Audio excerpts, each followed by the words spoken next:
look at this mess.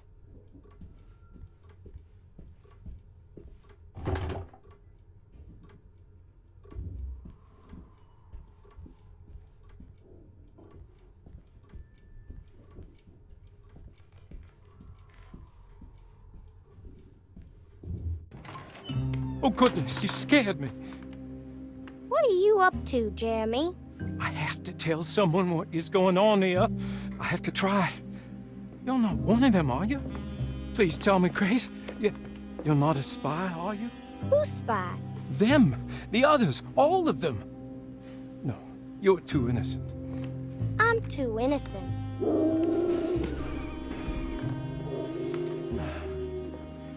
I need to get this letter to my niece. She would understand. Just give it to the clerk, Mr. Waits, and he'll post it. No, he could be in on it. What if he won't post my letter? Then don't make it look like it's one of yours. Here, let me do it.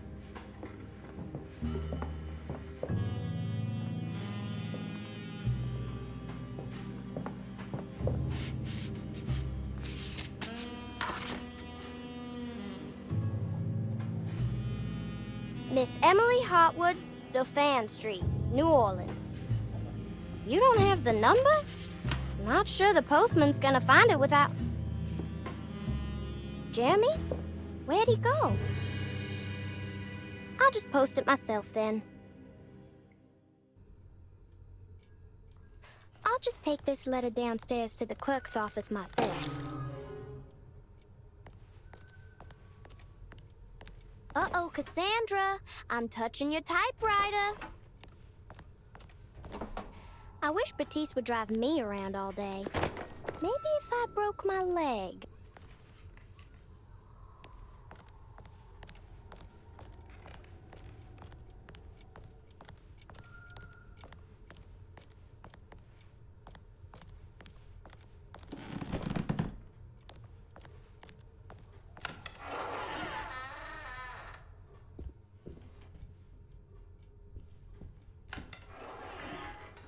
Huh?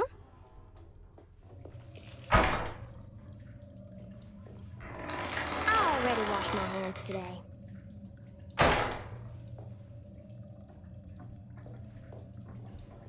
Cassandra should be more careful with her medicine.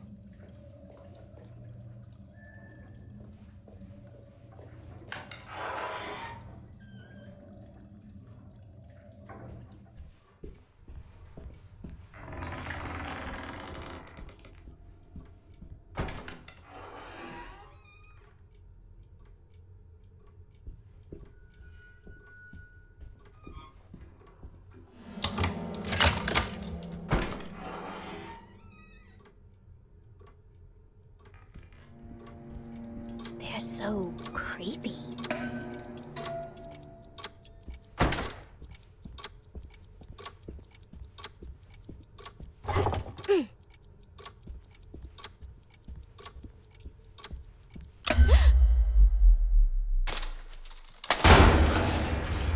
Oh no, Jeremy, what have you done?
this mess pales in comparison to the foyer.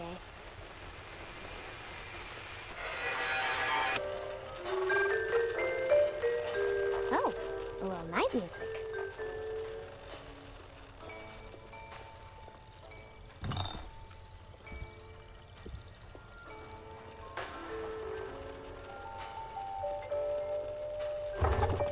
Mr. Waits, hello?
Last night I dreamt that my uncle hung himself in the attic, that we were too late.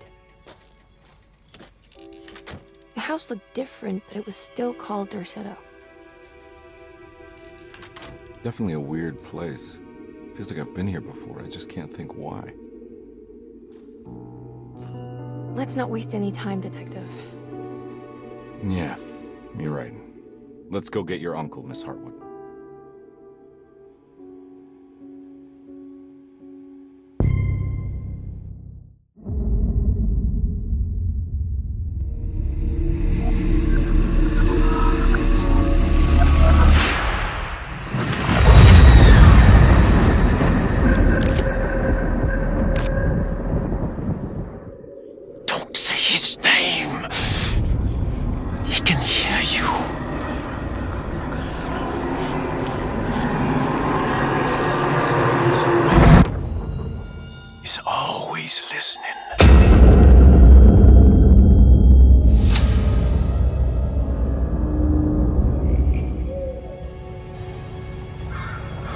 Last night I dreamt that my uncle hung himself in the attic, that we were too late. The house looked different, but it was still called Derceto. Definitely a weird place. Feels like I've been here before. I just can't think why. Let's not waste any time, Detective. Yeah, you're right. Let's go get your uncle, Miss Hartwood.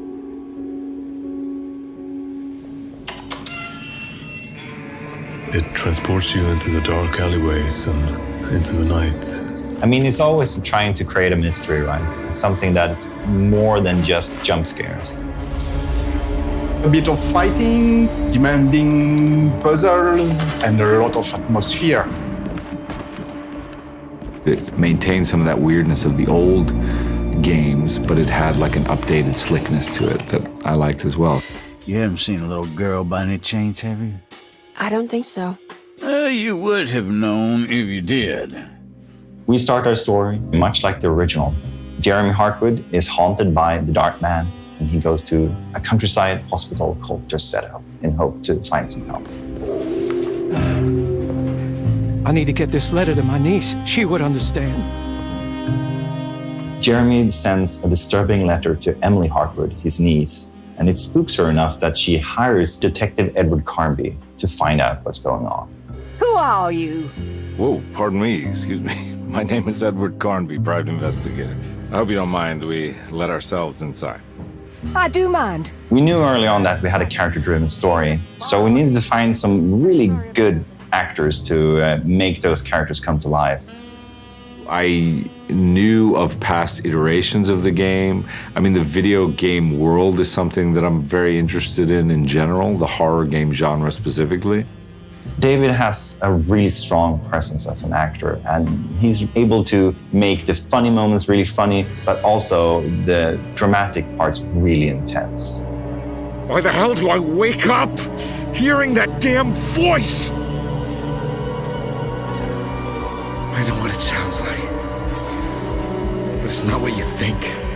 He's kind of a gruff detective, and he's like searching for something, and you know, he's hard-boiled, but he's got some humor to him and stuff like that. He's a bit of a trope or a type, and I like that, and I like the world and sort of how he's exploring this insanity amidst all this horror and stuff. I liked all those aspects. Let me know if you find her.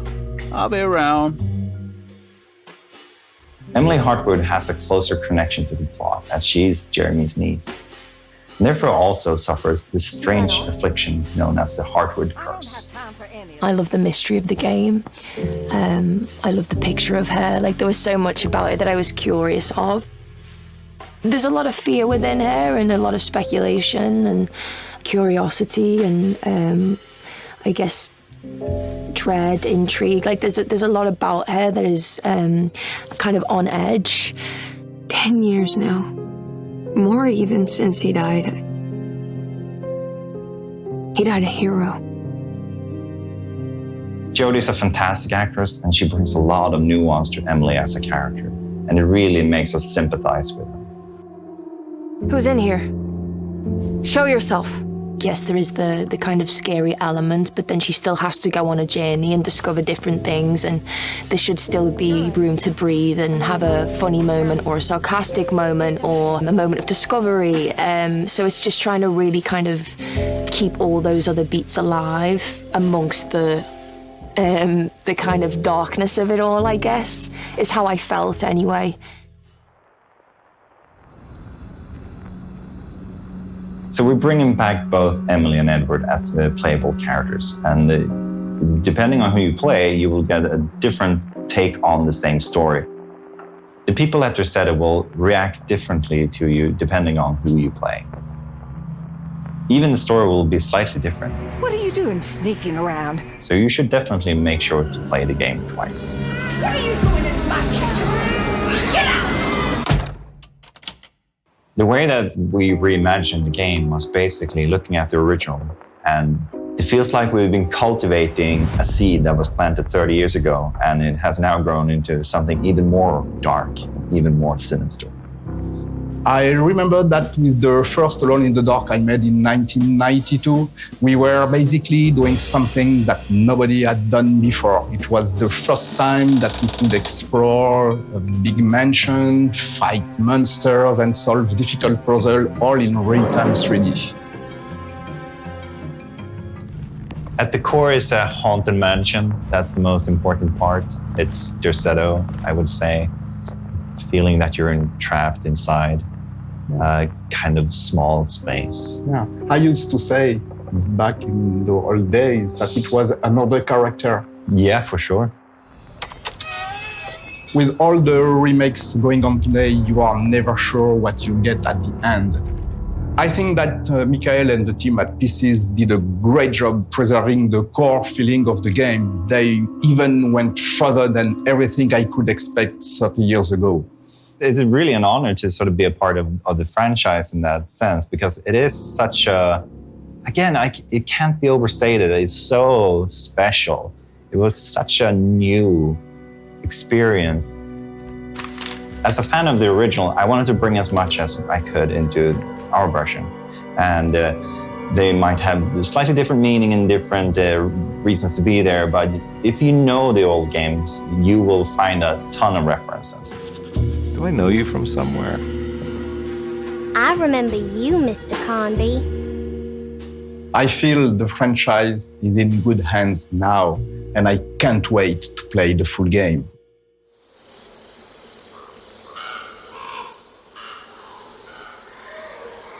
To give you a taste of what the full game will be, we also created a prologue, and it features a character from the game called Grace Saunders, who is a little girl, and you play as her walking around Derceto and trying to post a letter.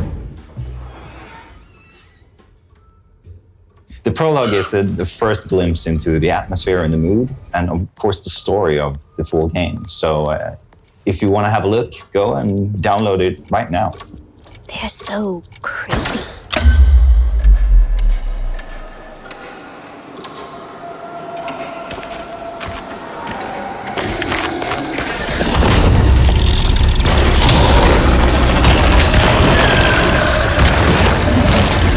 Our combat is intense and tough, and you will need to use every bullet you can find. And if you run out of bullets, I'm out of bullets. you might need to get in close and hit them with a melee weapon. Or if you're lucky, you can find something to throw.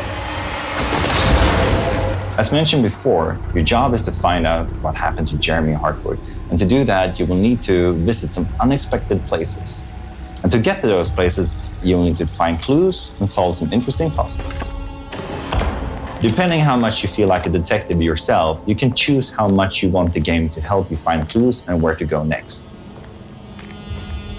So the biggest creative focus for me has for a long time been to reach something beyond the mundane, something spiritual. Mike, the director, and I, we spent a lot of time trying to figure out what musical direction we wanted to take with this project. And when we finally decided to go for this kind of dark or doom jazz direction, our minds went directly to Jason, who is a master in this genre. It's a very visual genre of music. The fact that it's inspired from noir films or noir detectives is already a good explanation of why this music fits very well for Alone in the Dark. There's a huge mountain and volcano of reverb with drums and screaming saxophones.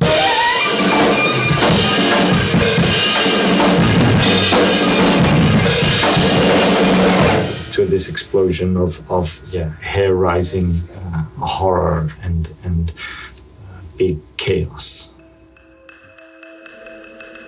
As the player is drawn deeper into the game world, they will face off with the sinister presence known as the Dark Man. The Dark Man isn't real, Jeremy.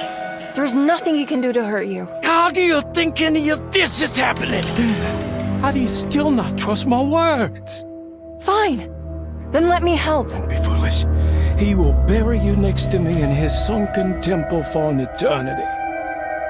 Real or not, something is definitely corrupting the mind of Jeremy Hartwood. Something very, very dangerous.